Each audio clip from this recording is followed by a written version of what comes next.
જો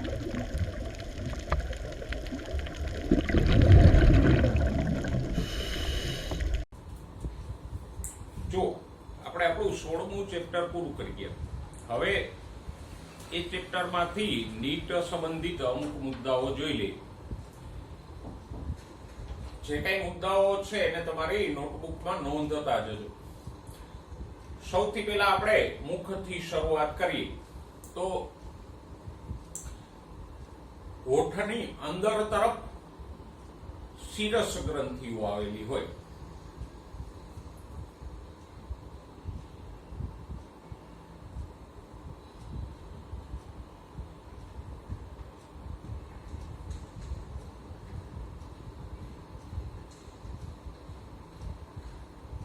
હોઠની આ અંદરની સાઈડ એક વિશેષ પ્રકારની ગ્રંથિઓ આવેલી હોય, એનું નામ છે શિરસ ગ્રંથિઓ.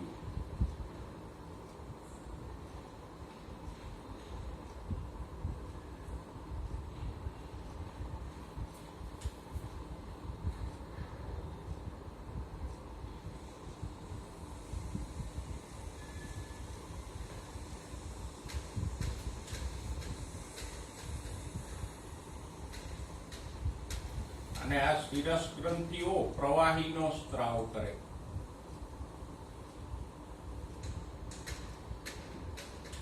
એટલે હોઠની અંદરની સપાટી છે એ ભીની ગઈ, સુકાઈ ગઈ.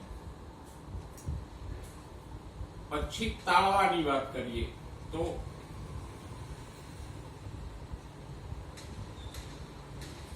તાળવું એટલે ઉપરનો ભાગ, આ મુખ ગુહાની ઉપરનો ભાગ, એને આપણે તાળવું કહીએ. તો તાળવાનો અગ્રભાગ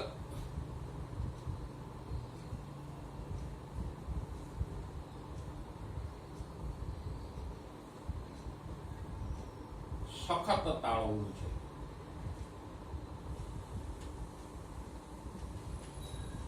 જો અંદર આપણે સ્પર્શ કરીએ તો ખબર પડે કે તાળવાનો આગળનો જે ભાગ છે એ સખત છે, એની પાછળ એમાં અસ્થિ આવેલું હોય, તાલવા અસ્થિ, એટલે એ સખત કઠણ છે, જ્યારે પાછળનો ભાગ નરમ છે.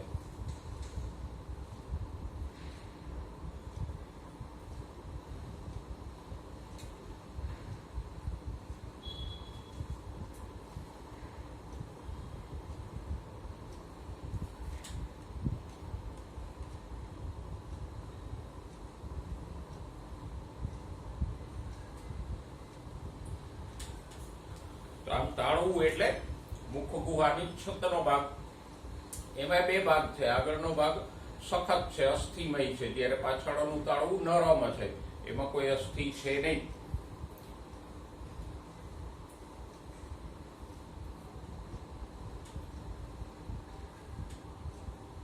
પછી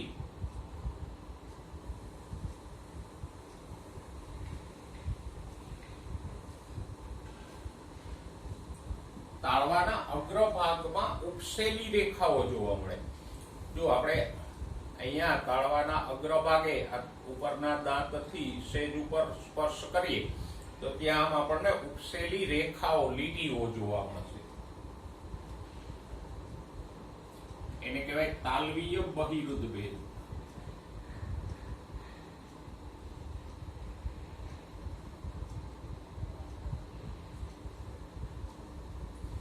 આ જે રેખાઓ છે એને કહેશું તાલવીય બહિરુદ ભેદ અથવા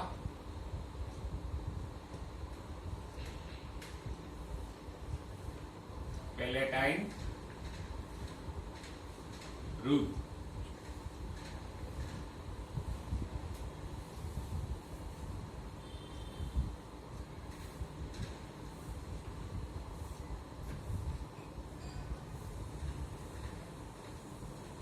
નામની આવી ઉપસેલી રેખાઓ હોય.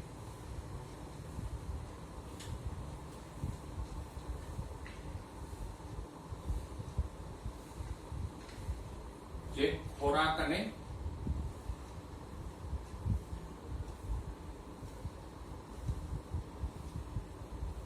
લપસી જતો રોકે. ખોરાકને મુખમાંથી બહાર નીકળી જતો રોકે. હવે મનુષ્ય છે તો પકાવેલો ને નાના ટુકડાઓમાં ખોરાક લે, બરાબર. પણ જે માંસાહારી પ્રાણીઓ છે કે જે માંસના મોટા ટુકડાઓ એમને ખાય છે અને કઠણ માંસ હોય, તો એવા પ્રાણીઓમાં આ તાલવીય બહિરુદભેદો વધારે ઉપસેલા હોય, જેથી કરીને એના મુખમાંથી માંસના મોટા ટુકડાઓ લપસી ન જાય.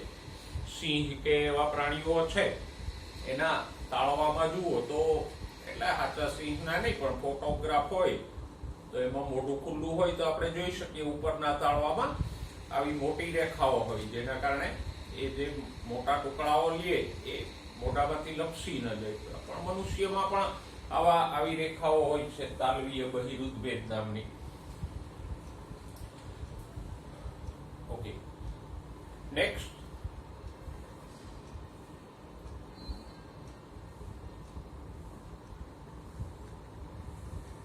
તાળવાની વચ્ચે શંકુ પ્રવર્ત હોય.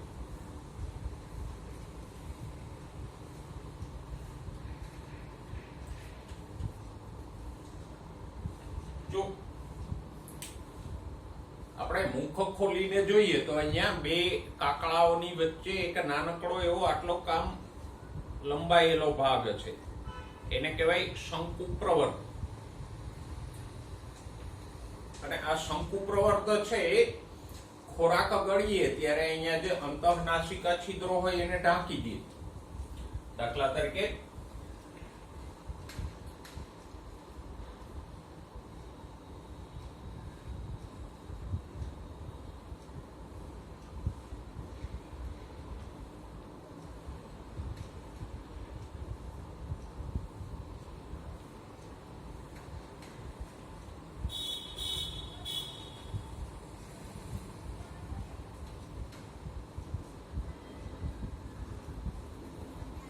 આ મુખ ગુહાનો ભાગ છે,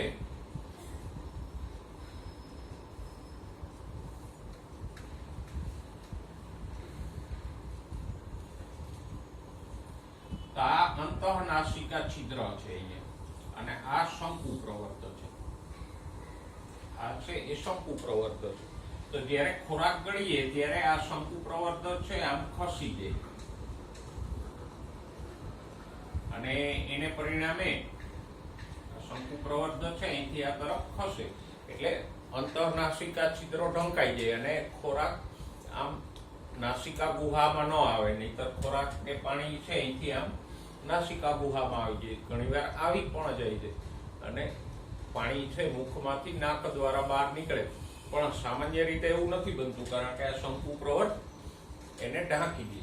તો તાળવાની વચ્ચે આવો શંકુ પ્રવર્ત હોય, જે ખોરાક ગળતી વખતે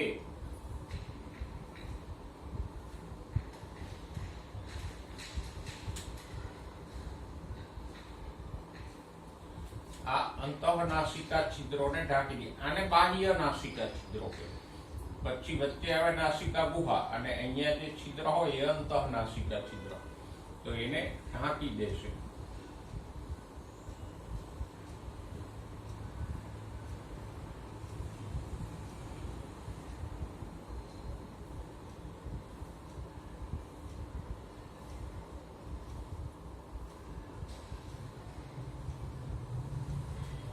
શું કામે ઢાંકી દઈએ? તો કે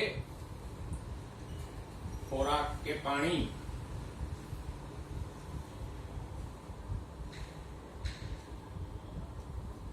નાસિકા ગુહામાં ન પ્રવેશે.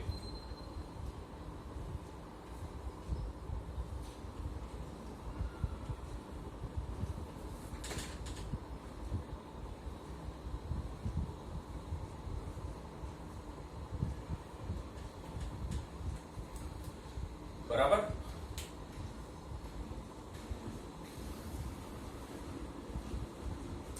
પછી એક બીજી રચના,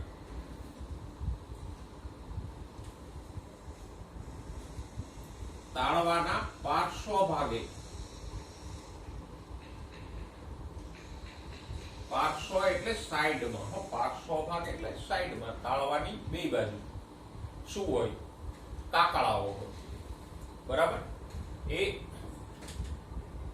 લસિકા કોષો યુક્ત હોય.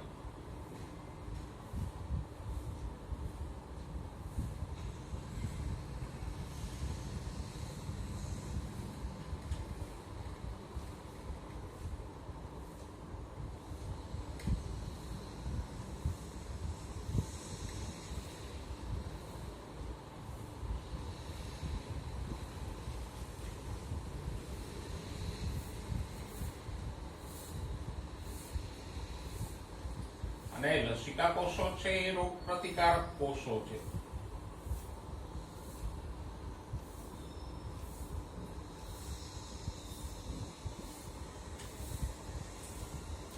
અહીંયા જે શંકુ પ્રવર્ધની બે સાઈડ જે ખુલેલા ભાગો હોય એને આપણે શું કહીએ? કાકડાઓ. અને એમાં લસિકા કોષો હોય. લસિકા કોષો એક પ્રકારના શ્વેત કણો છે, એટલે એ રોગ પ્રતિકારકતામાં ભાગ ભજવશે. અને મુખ દ્વારા કોઈ જીવાણુઓ વગેરે આવે તો એનો એ ત્યાં જ નાશ કરી નાખશે.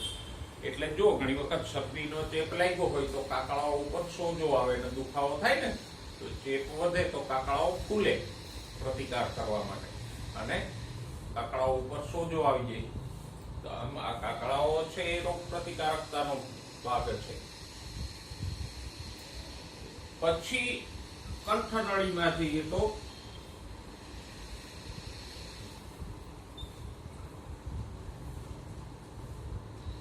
કંઠનળીમાં એક જોડ યુસ્ટેચિયન નલિકાઓ.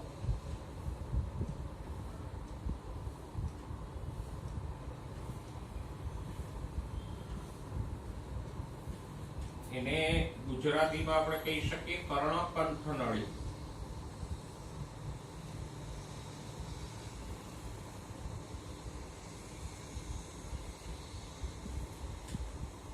ખુલે. અને આ યુસ્ટેચિયન નલિકાનો બીજો છેડો છે મધ્ય કર્ણમાં ખુલે.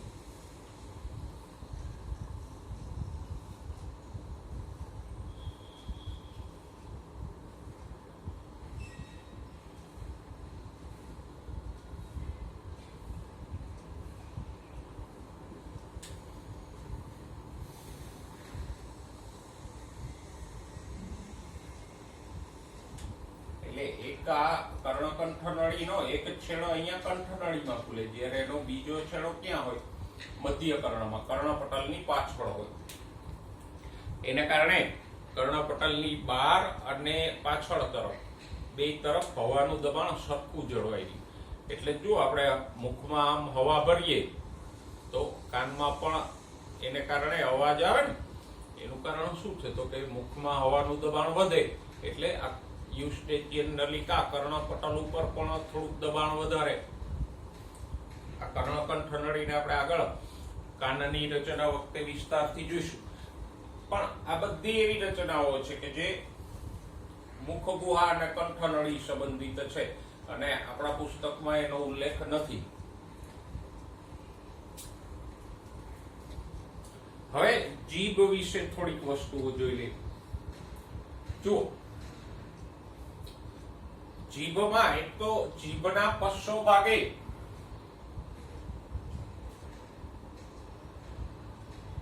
અથવા તો એમ કહીએ કે જીભ પશ્ચ છેડેથી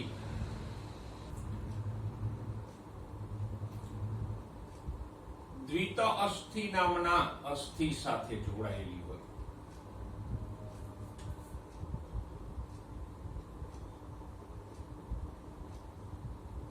અને આ દ્વિત અસ્થિનો આકાર કેવો હોય? યુ આકાર.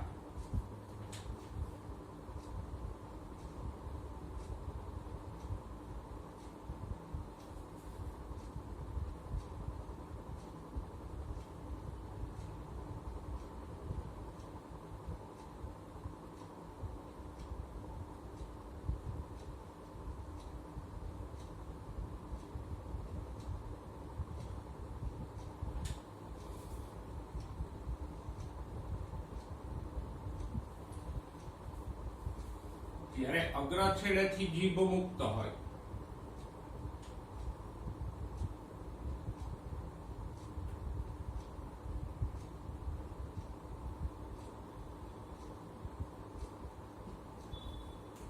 આ અગ્ર છેડો છે, અહીંથી જીભ મુક્ત છે. જ્યારે આ પશ્ચ છેડો છે અંદરનો, તો અહીંયા એક યુ આકારનું દ્વિત અસ્થિ આવેલું હોય, હાયોઇડ બોન. તો એ આ દ્વિત અસ્થિ સાથે જીભનો પશ્ચ છેડો જોડાયેલો હોય, કારણ કે જીભને પણ એનું સ્થાન જાળવી રાખવા માટે કોઈ જોડાણ તો જોઈએ ને. તો પશ્ચ છેડેથી જીભ આ દ્વિત અસ્થિ સાથે જોડાયેલી હોય. જ્યારે અગ્ર છેડેથી મુક્ત હોય, દેડકા જેવા પ્રાણીઓમાં જીભ ઊંધી હોય, અગ્ર છેડેથી અહીંયા જોડાયેલી હોય અને પશ્ચ છેડેથી મુક્ત હોય, એટલે દેડકાની જીભ આમ ખુલશે. આમ ખુલવાનો ફાયદો એ થાય કે વધારે દૂર સુધી લંબાઈ શકે અને કીટકને સહેલાઈથી પકડી શકે. પણ મનુષ્યની જીભ પશ્ચ છેડેથી આ દ્વિત અસ્થિ સાથે જોડાયેલી હોય.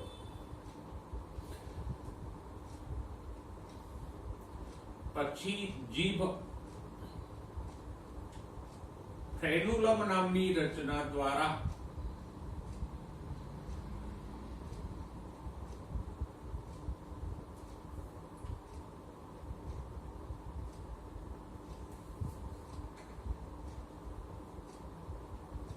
મુખ ગુહાના તળિયે જોડાયેલી હોય.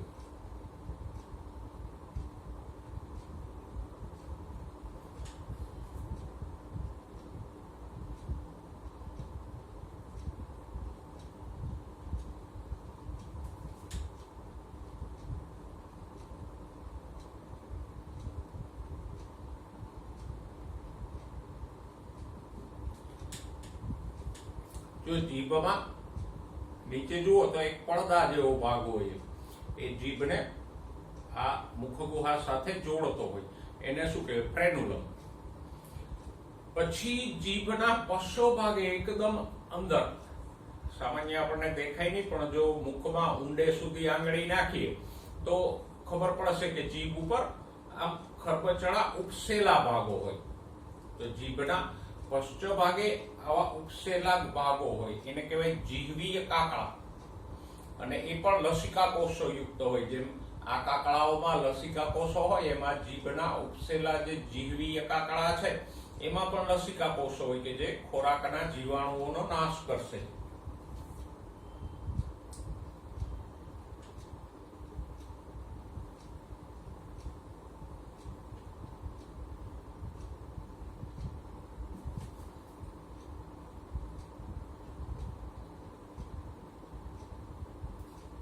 મુખમાં લસિકા કોષો યુક્ત રક્ષણાત્મક બે ભાગો છે, કાકડા અને આ જીભ ઉપર આવેલા જીહવીય કાકડા.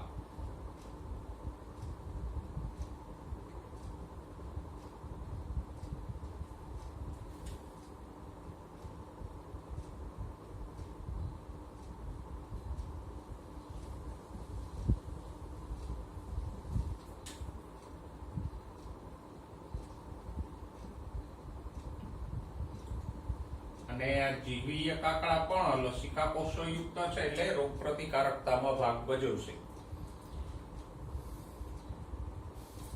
હવે બીજી વાત,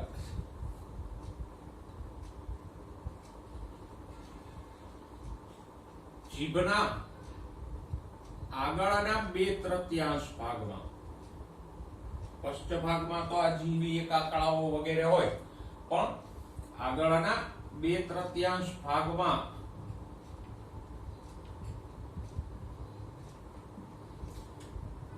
સ્વાદાંકુરો હોય. અને એ સ્વાદાંકુરો 4 પ્રકારના હોય.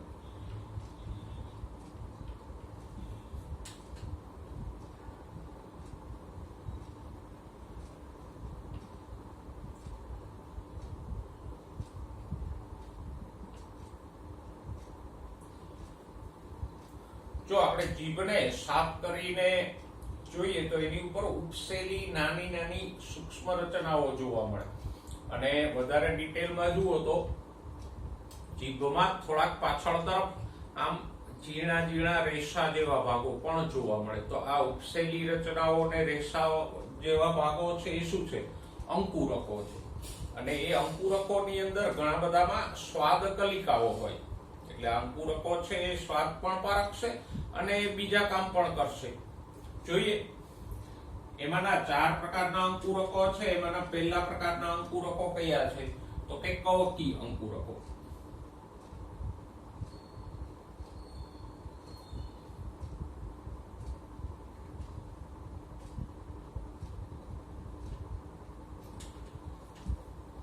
બરાબર. આ કવકી અંકુરકો છે એ જીભને ગુલાબી રંગ આપે, કારણ કે એ પોતે જ ગુલાબી રંગના હોય. તો જીભનો જે રતાશ પડતો ગુલાબી રંગ છે એ કોને કારણે છે? આ કવકી અંકુરકોને કારણે.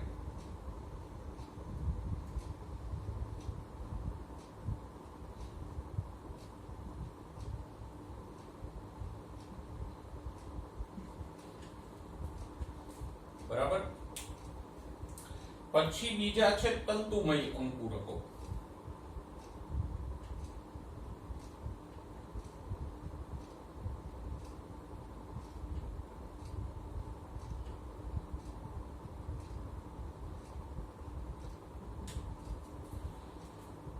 એ સફેદ રંગના હોય અને શંકુ આકારના હોય અને એ સ્વાદ કલિકાઓ ધરાવતા નથી. બધા અંકુરકોમાં સ્વાદ કલિકાઓ ના હોય.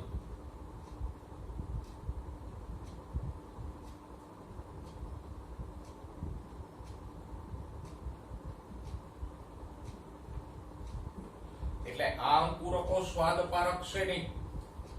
બરાબર. એના પછીના ત્રીજા છે પર્ણિલ કે પર્ણમય અંકુરકો.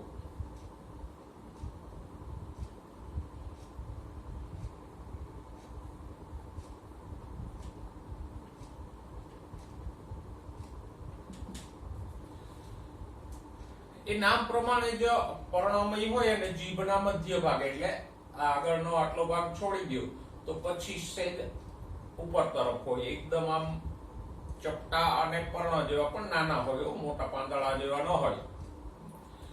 અને ખાસ કરીને એ અહીંયા જીભની બે પાર્શ્વ બાજુ વધારે હોય.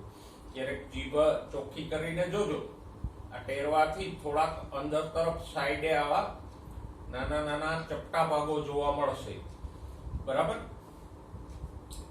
અને એ કોઈ કામ નથી કરતા. મનુષ્યમાં એ અવશિષ્ટ છે.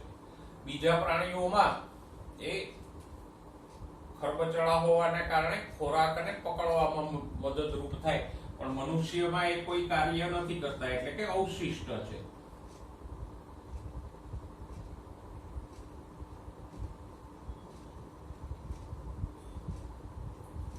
એ નથી તો સ્વાદ પારક હતા કે નથી કોઈ બીજું કામ કરતા.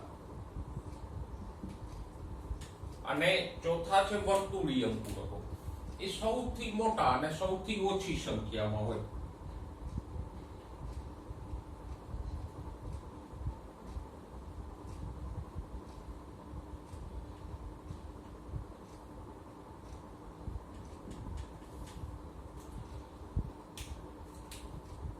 અને એ સ્વાદાંકુરો ધરાવે, એટલે આ કવકી અને વર્તુળી એ બે સ્વાદાંકુરો કે સ્વાદ કલિકાઓ ધરાવે. તો ચારેય પ્રકારના અંકુરકોમાં સૌથી મોટા કોણ છે? તો કે આ વર્તુળી અંકુરકો, અને એની સંખ્યા પણ ઓછી હોય.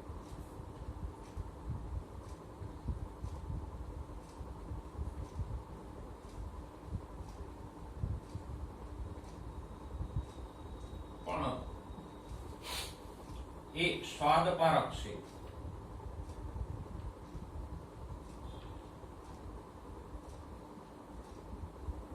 બરાબર. એની અંદર સ્વાદ કલિકાઓ હોય એટલે સ્વાદ પારક છે.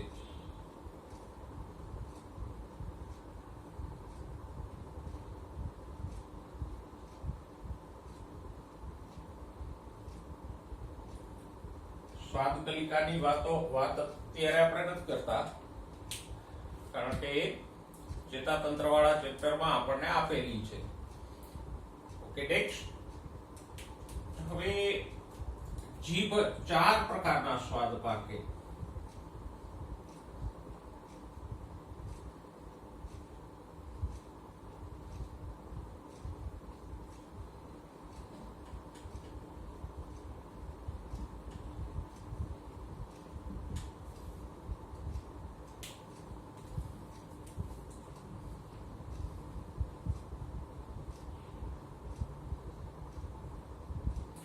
ગળ્યો, ખારો, ખાટો, કડવું. અને પાંચમો સ્વાદ છે તુરો, ઉમામી.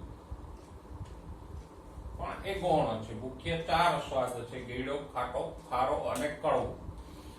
પાંચમો સ્વાદ આપણે જેને ગણીએ છીએ તીખાશ. પણ તીખાશ છે એ સ્વાદ નથી, એક પ્રકારની બળતરાની સંવેદના છે. એક બળતરાની સંવેદના અનુભવાય એને આપણે તીખો સ્વાદ ગણીએ. ખરેખર એકચ્યુઅલી એ સ્વાદ નથી, પણ શું છે, એક બળતરાની સંવેદના છે. એટલે જુઓ, તીખાશ છે એ જીભ સિવાયના ભાગો, હોઠ કે ગાલ અને પણ અનુભવાશે. જ્યારે આમાંના સ્વાદો છે ગળ્યો, ખારો, ખાટો કે કડવો, એ ક્યાંય હોઠમાં કે ગાલમાં આપણને નહીં અનુભવાય. આટલા મુખ્ય સ્વાદ આપણી જીભ પારખે: ચાર, ખારો, ખાટો, ગળ્યો અને કડવો. અને પાંચમો સ્વાદ છે તુર. તો આપણે આ જીભ વિશે થોડાક મુદ્દાઓની વાત કરી કે જે આપણા માટે અગત્યના છે.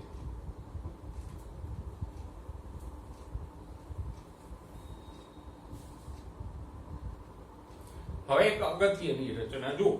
આપણે આપણા પુસ્તકમાં દાંતના પ્રકારો અને એની ગોઠવણી વિશે તો ભણ્યા કે મનુષ્યમાં 4 પ્રકારના દાંત હોય: છેદક, રાક્ષી, અગ્રદાઢ અને દાઢ.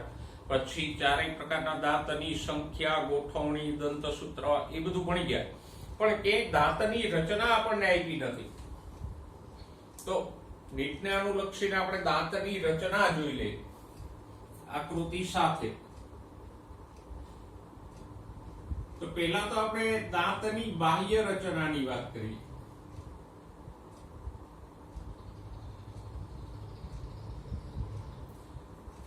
અંતસ્થ રચનાની પણ વાત કરશું, પણ પહેલા બાહ્ય રચનામાં દાંતમાં 3 ભાગો હોય.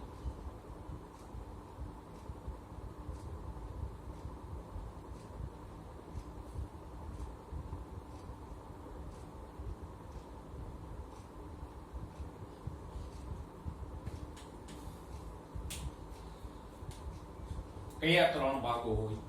તો કે પહેલો ભાગ છે મુકુટ.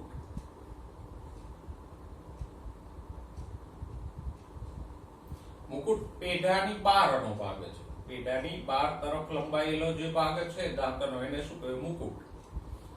પછી બીજો ભાગ છે ગ્રીવા. એ નાનકડો ભાગ હોય અને પેઢાની અંદર હોય. અને ત્રીજો ભાગ છે મૂળ, દાંતનું મૂળ. ગ્રીવા અને મૂળ છે એ પેઢામાં ખૂંપેલા હોય. જો એક દાંતની આકૃતિ દોરીએ એટલે આપણને વધારે આઈડિયા આવે.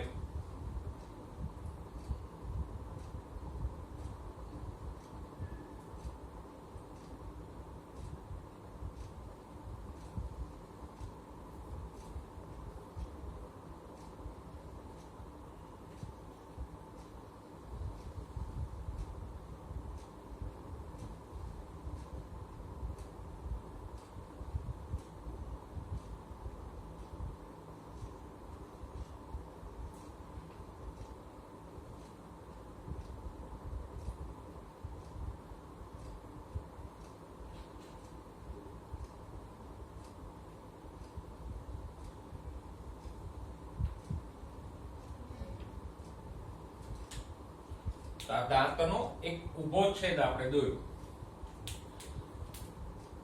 તો આ ભાગ છે એ મુકુટ છે.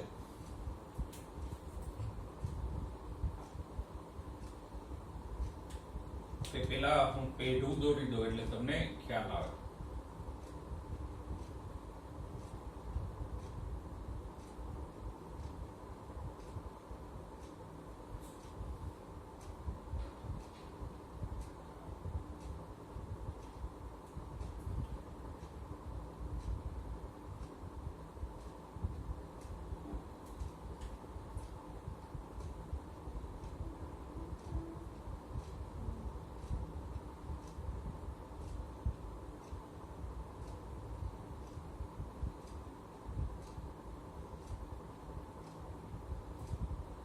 પેઢાનો ભાગ છે. પેઢું એટલે તમે સમજી શકો દાંતની ફરતે જે ગુલાબી રંગનો ભાગ હોય એને આપણે પેઢું કહીએ ને.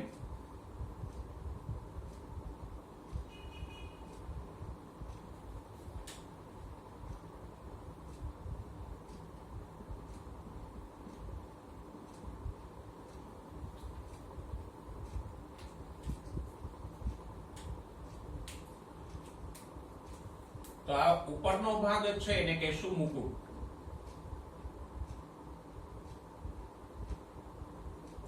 પછી આ જે ભાગ છે પેઢા અને મૂળ અને જોડતો એને કહેશું ગ્રીવા.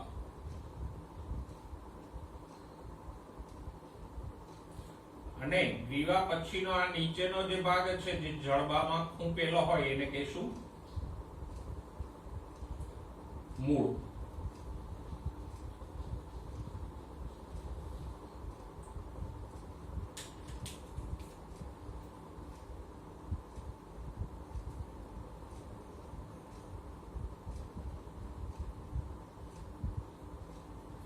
આમ બાહ્ય રચનામાં દાંતમાં 3 ભાગો હોય, મુકુટ, ગ્રીવા અને મૂળ.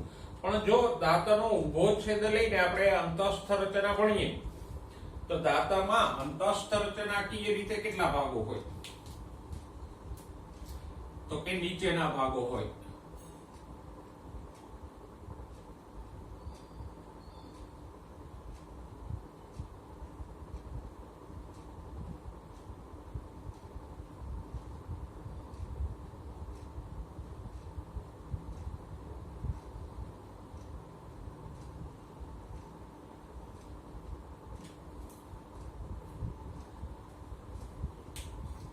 સૌથી પહેલો ભાગ હોય ઇનેમલ.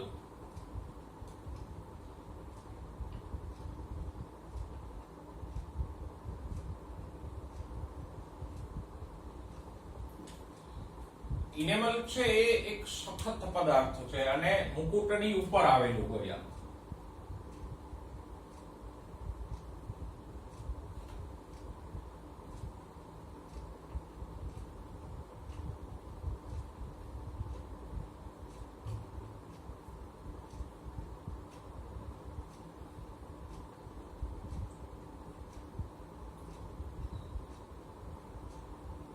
એ મોટે ભાગે સફેદ રંગનું કે પીળાશ પડતું સફેદ હોય, એને કારણે જ આપણા દાંતનો રંગ સફેદ કે સેજ પીળાશ પડતો સફેદ દેખાય.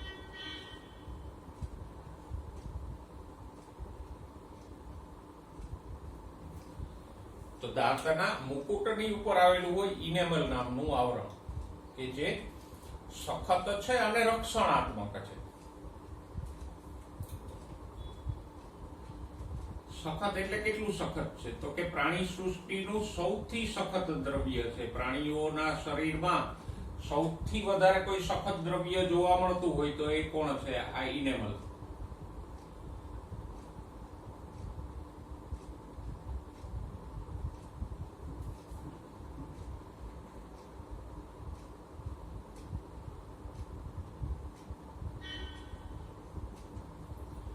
અને એનું કામ શું છે? તો કે એ રક્ષણાત્મક છે, દાંતનું રક્ષણ કરે.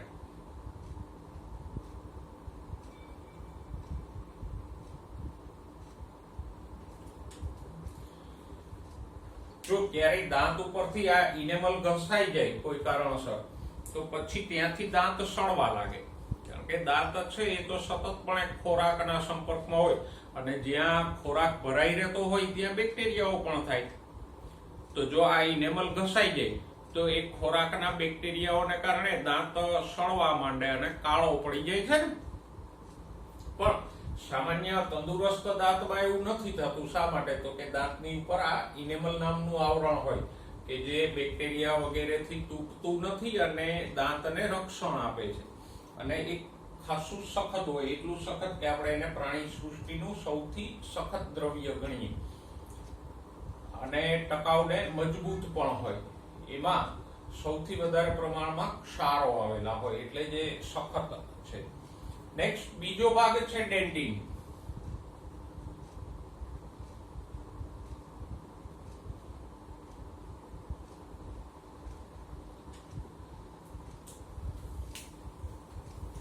જો દાંતમાં અંતસ્થ રચનામાં પણ મુખ્ય 3 ભાગો હોય.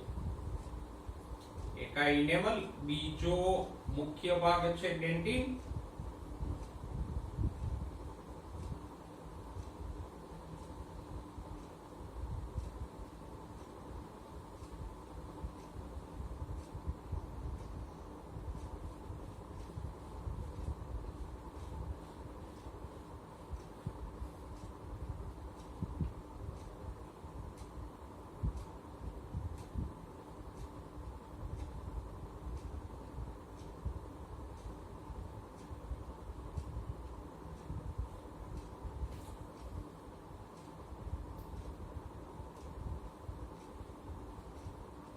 ડેન્ટિન ને ગુજરાતીમાં દંત ધાતુ પણ કહેવાય.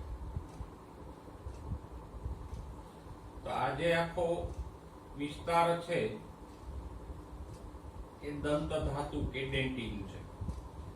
અને દાંતનો સૌથી મોટો ભાગ હોય તો આ ડેન્ટિન થી બનેલો ભાગ.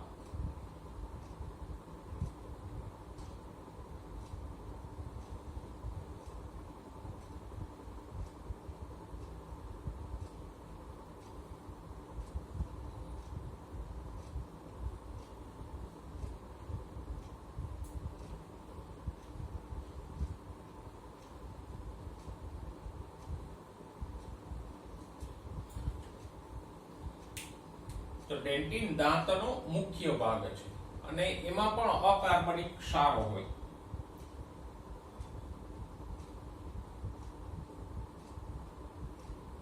મુખ્ય એટલે મોટો ભાગ છે.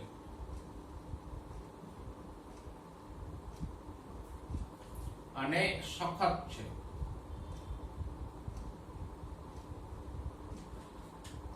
આ ઇનેમલ કે ડેન્ટિન છે કોષોથી ના બનેલા હોય. એમાં ક્ષારો હોય અને પ્રોટીન હોય એટલે જે સખત હોય. એમાં કોઈ કોષો હોતા નથી. પછીનો ત્રીજો ભાગ છે દંતમજ્જા ગુહા.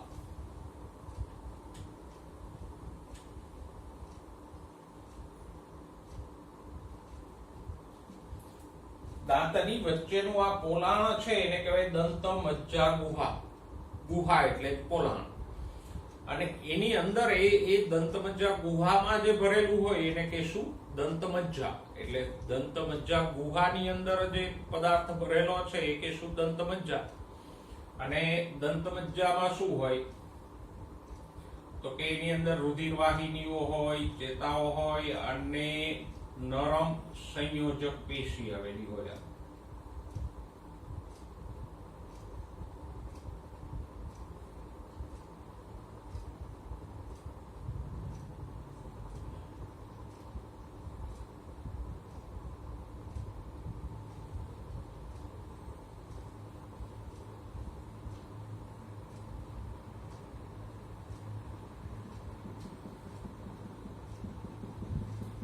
દાંતની વચ્ચેનો નરમ ભાગ છે એને કહેશું દંતમજ્જા. મજ્જા શબ્દ છે ને હંમેશા નરમ ભાગ સૂચવે.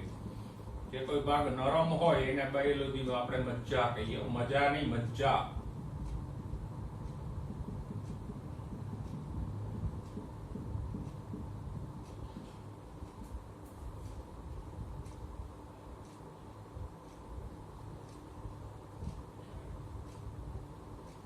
અને આ દંતમજ્જા જે પોલાણની અંદર ભરેલી છે એને કહેશું દંતમજ્જા ગુહા.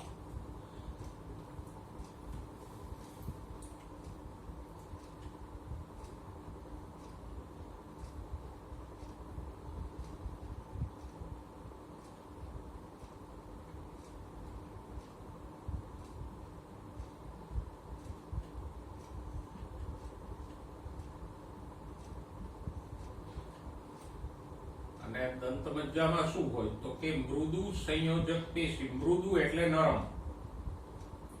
તો નરમ સંયોજક પેશી હોય, રુધિર વાહિનીઓ હોય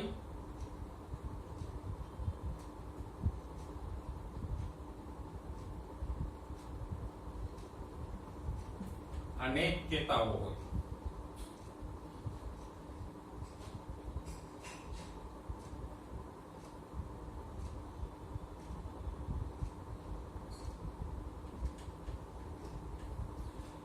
દાંતમાં મુખ્ય ત્રણ ભાગો છે: ઇનેમલ, ડેન્ટિન અને દંતમજ્જા.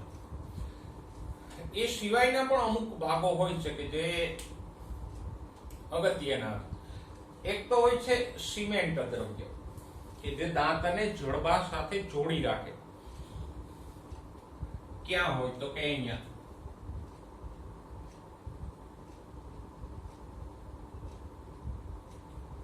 આમ દાંતના મૂળની ફરતે આવેલું હોય.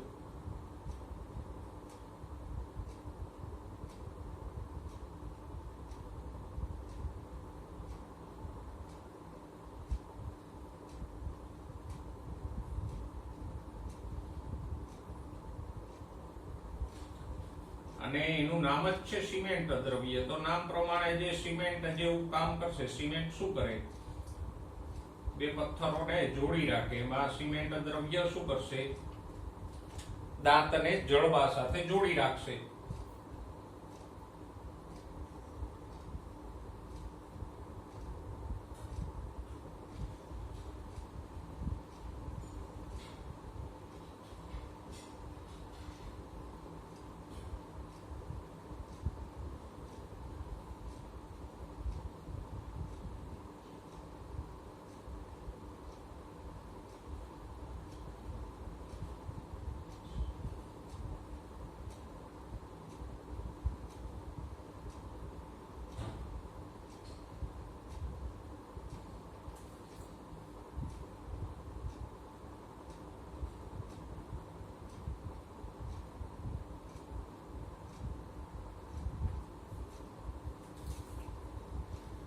દાંતમાં આ ત્રણ ભાગો ઉપરાંત આ સિમેન્ટ દ્રવ્ય પણ હોય.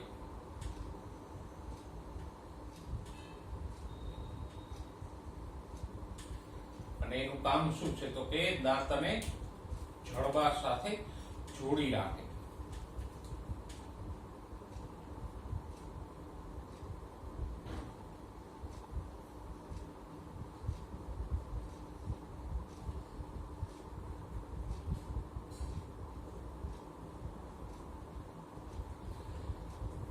અને એ સિમેન્ટોસાઇટ નામના કોષો દ્વારા સ્ત્રાવ પામે. પણ એ ગૌણ વસ્તુ છે.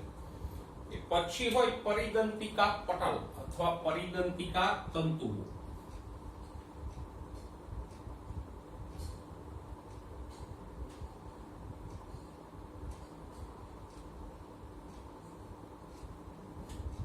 આ પરિદંતિકા પટલ છે એ તંતુમય ભાગ છે કે જે દાંત અને જડબાના ખાડા વચ્ચે આવેલ હોય.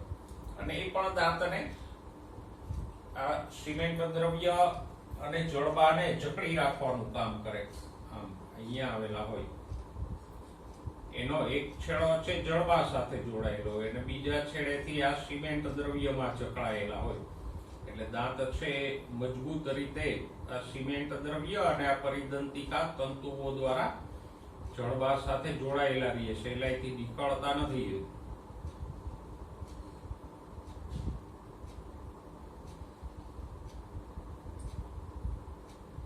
લોકો બોલે વાતમાં કે તો એક દાંત પાડી નાખીશ, પણ દાંત એમ સહેલાઈથી પડતા નથી કારણ કે આ મજબૂત રીતે જોડાયેલા હોય.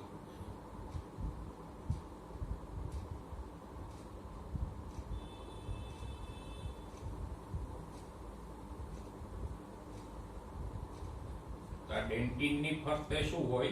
સિમેન્ટ દ્રવ્ય અને સિમેન્ટ દ્રવ્યની ફરતે હોય આ પરિદંતિકા પટલ કે પરિદંતિકા તંતુઓ.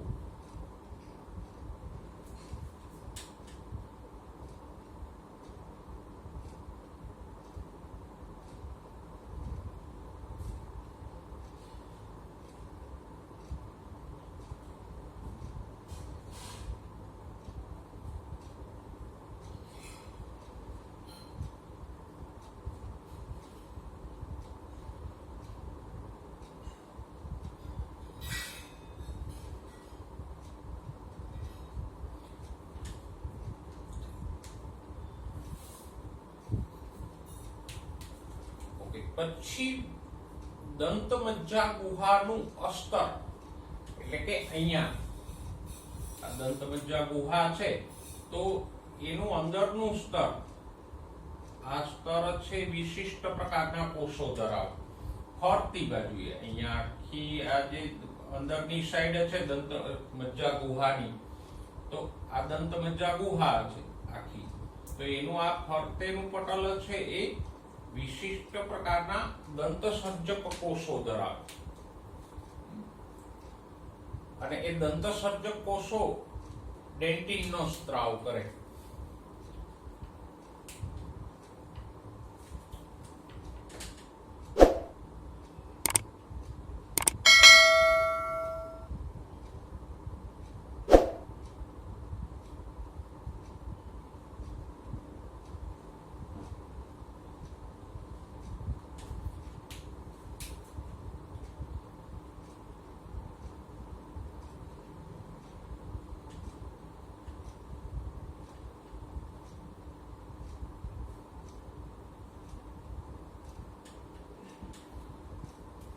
પેલું તો એ કે દંત સર્જક કોષો ક્યાં હોય? દંત મજ્જાના અસ્તર એટલે અંદરના સ્તરમાં, સોરી દંત મજ્જા ગુહાના અસ્તરમાં.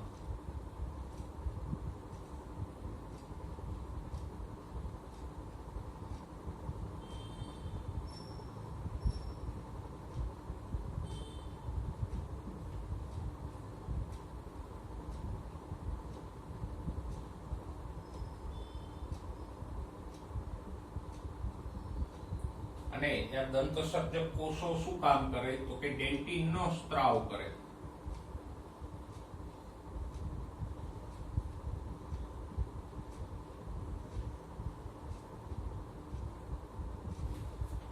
જો અહીંયા આવેલા હોય તો એ બહાર તરફ આમ ફરતે ડેન્ટિનનો સ્ત્રાવ કર્યા કરે. તો દાંતમાં મુખ્ય 3 ભાગો છે આંતરિક રચનામાં: ઇનેમલ, ડેન્ટિન અને દંતમજ્જા. અને આ 3 વધારાના ભાગો છે: સિમેન્ટ દ્રવ્ય, પરિદંતિકા પટલ અને દંત સર્જક કોષો. તો આમ દાંતમાં 3+3 મુખ્ય 6 ભાગો આવેલા હોય. આ દાંતની રચનાને આકૃતિ સાથે દોરી લેજો. પહેલા આપણે દાંતમાં આવેલા બાહ્ય રચનાકીય 3 ભાગો જોઈએ, અને પછી અંતસ્થ રચનાના 3+3 ભાગોની ચર્ચા આપણે કરી.